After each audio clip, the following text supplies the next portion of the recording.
This is Lance. Lance, this is Gary Vaynerchuk, and you're here with Captain Clay Shannon. Captain Clay Shannon. Well, thanks for calling. Of course. Tell us about what you do in the wine business and what's your question? Well, we've got a boutique wine store that's in a good socioeconomic area, and try to cater to a select wine crowd. And we've had some competition move in, not real close, but close enough that it's been affecting us. And they're kind of a warehouse outlet type stores. And I thought you would be the best person to ask for any tips at all on how to counter these bigger stores. I have some real advice, so I'm excited you called. Okay, so I got a couple huge pieces of advice. Number one, if Clay Shannon ever comes to sell you wine, do not make him wait. That to me is the core of any business.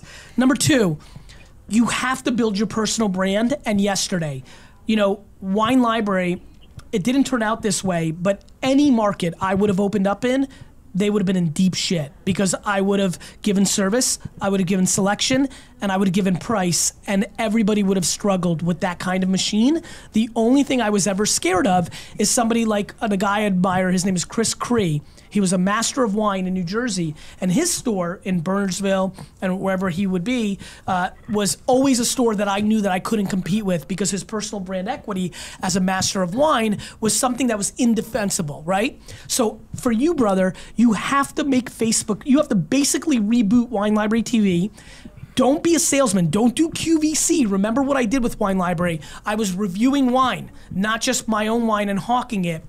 If you build your personal brand equity in the 10-mile radius of your store, you will become indefensible because people are willing to pay the extra $2 if it's a price difference, or they're willing to try your esoteric Grenache-based wine from Jura versus them pushing the California Cab or some cockamanian Lake County 2016 Sauvignon Blanc. Wine Library TV, huh? Yes. Do you know about my past career of what I did with that? I know about Wine Library. I don't know about Wine Library TV. So in 2006, when YouTube came out, I started something called Wine Library TV. There's 1,000 episodes of it on YouTube, and for 5 years, 5 days a week, I did a show where I reviewed wine. And in my heyday in like 2009, 10, I was really, really impacting wine sales far beyond even my own sales around the country. And I was reviewing Costco's private labels, wines that were exclusive at wineries, wines. Clay would be a great example. I've got a weird affinity for Clay now, but I would literally review Clay's wine if it was serendipitous. If I did, so for example, I think Clay does a great Sauvignon Blanc project, which is why I made that funny joke just now. If I did a Sauvignon Blanc episode in a year and I was still doing Wine Library TV, I would probably have Clay's wine in it, but I wouldn't have had anything that I've ever had before. Sorry, Clay. I wouldn't have had anything I've ever done before.